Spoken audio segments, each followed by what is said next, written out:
አላህ ፈዘኪር አላለም እንዴ?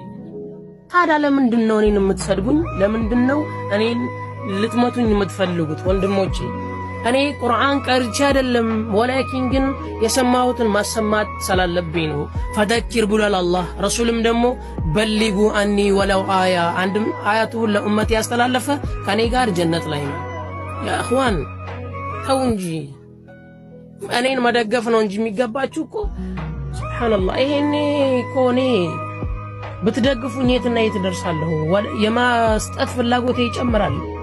ግን ስታስፈራሩኝ ይደብራል፣ ስትሰድቡኝ ይደብራል። እኔ ሲጀመር እናንተ እንድትወዱኝ እናንተ እንድታመጉሱኝ ብዬ አይደለም ዳዕዋ የምሰጠው ማለት ነው። የኔን ውስጥ አላህ ያውቃል። ብናገር አያምኑኝም። ወላኪን ግን አላህ የኔን ውስጥ ስለሚያውቅ እኔ የእናንተን ፎሎ ገሃነብ ይግባ፣ የእናንተ ላይክ ቆሮንጦስ ይግባ፣ እኔ አታድርጉኝ አልፈልግም። ወላሂ አልዓዚም። ግን ከዛሬ በኋላ እኔ ሲጀመር ዳዕዋ አልሰጥም።